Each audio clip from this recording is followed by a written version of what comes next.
Here we are, back for another day. Unfortunately, this day is very wet and gritty, but needs to be done. This case, we are looking at the shallower roof. So this is our 25-degree pitched roof, and you can see that we've got 6 panels here, and they are in the landscape position. That changes things a little bit because it means that in order to clamp on the long edge of the panel, like we discussed in earlier episodes, we need to have a vertical rail system. I'll talk a bit more about that later in the video, but for now let's crack on and figure out which tiles we need to lift, find the rafters and put all the roof hooks in their correct positions. Firstly, I took the printout from the Renusol design configurator. It's got a bunch of measurements and it's a handy thing to have up on the roof, and I used that to find the 4 corners of the array on the roof, just marking those out with my big stick of orange chalk. That gave me a rough position of where things were going to end up. And then from there, it's a case of finding each individual rafter. So you can see on this plan, again in the lovely salmon pink, the rafters are running top to bottom.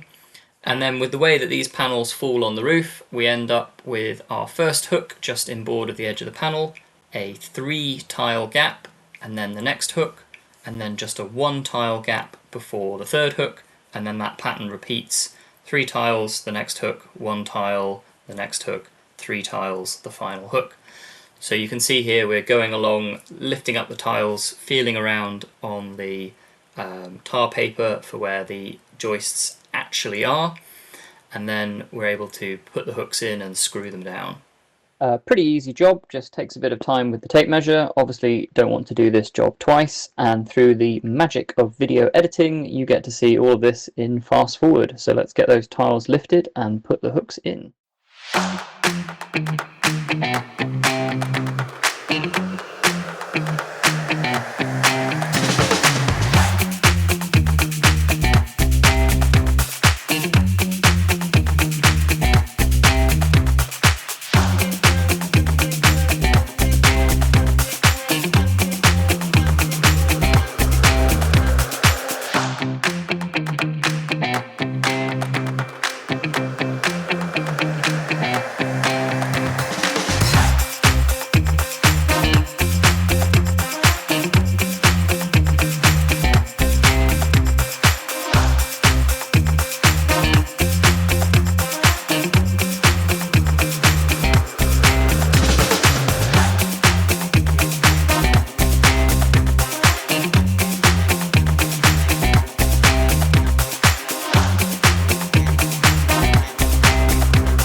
Arguably the worst job of a solar install is grinding the backs of the tiles. Here you see Tom taking one for the team. So a bit of a problem here in that we've got sistered joists and they're obviously all wonky, and we've got to stay in line with that bracket below.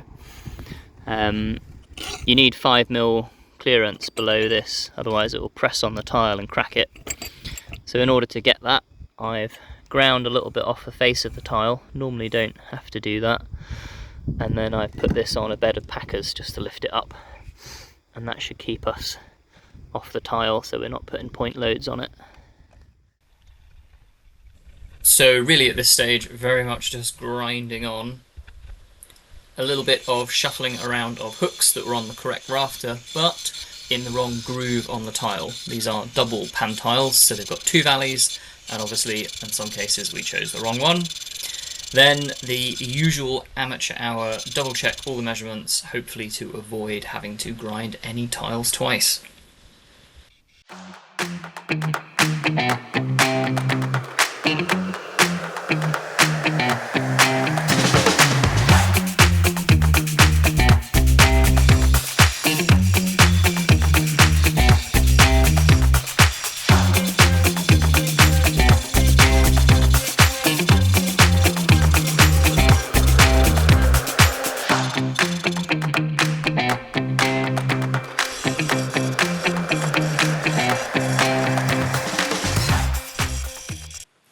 Right, so whilst we keep a mental list of things I wish I knew earlier, when it comes to mounting the panels in the landscape orientation, there is a little hidden away setting on the Renusol configurator, and that is that you want to also make sure that you have set your rail orientation to vertical. And what this enables you to do is, if we go to the design plan, you can see that we can still clamp on the long edge of the panel like we discussed in one of the earlier episodes. But one thing you will need to do is get a little bracket, a right angle bracket, because obviously the fitting on the hook is for horizontal rails, and in this case we need vertical rails, so we're going to have to turn that around.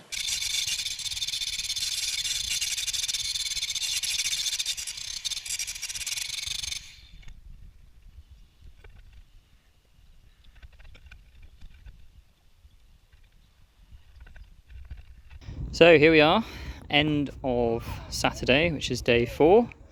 We've got all the structure in. Yeah, grinding those tiles is really difficult. It takes a lot of time. We've had a good day today. You can see the flat roof array mostly in position. Good to get that figured out, how that all works. So 6 panels on there and 6 panels on there. Tomorrow morning the first job will be to put the vertical rails on. It's been a horrible wet day today, like no actual rain, but everything you touch is wet, everything you touch is gritty, so it's made it less fun. In terms of other things that I wish I'd knew before I started, these bolts that go between the brackets and the rail, worth buying a couple of them spare. They come with the roof hooks, but if you drop them or lose them or snap them or whatever, then you're a bit screwed, so maybe worth picking up a couple of spares. So far, stars of the show have been buying tubes of roofing sealant, not because of the solar panel install process, just as you go you find old tears in the felt and you might as well fix them. And the big recommendation, the stick of crayon, or chalk, but crayon works really well because it doesn't wash off in the rain. This is the only one we've got. I found one teeny tiny one out of a bicycle repair kit that's almost worn down to the nub. But yeah, a big crayon, and get several of them so everyone's got one. Really helpful for marking tiles. Sharpies and things just don't work that very well, especially if it's wet. But yeah, a crayon, top banana. Right, just done the usual evening cleanup, put the batteries on charge, empty all the boxes and sort out the chaos. A lot less stuff in the garage now, it doesn't look like it, but all the aluminium rails and connectors and brackets and things are mostly on the roof. Just got those panels to go up tomorrow, and then various bits of tidying up and finishing off. I think might be another 2 days yet. Just have to see how we go. Just stay there. Why do I not own a tripod? Yeah, so just doing the end of night review. It's Saturday, that's day 4. Still no more panels on the roof. We've only got 8 up there. Didn't do that because we spent most of the time doing hooks. So we've got another 18 hooks on the roof, including grinding all the tiles. So that's another 2 grinding discs used up. Maybe we're pushing a bit hard. They're cheap discs. They're not expensive, but definitely underpins grinding is the worst bit of this project. Everything else has been alright, but yeah, grinding the backs off the tiles is less than fun. And broken tiles, another 4 broken tiles, so I think that's about 8 broken tiles. Definitely worth buying lots of spares, and you can always hide them under the panels so that they don't show up. Blend them in with the ones that are already aged. Got some nice patina on them.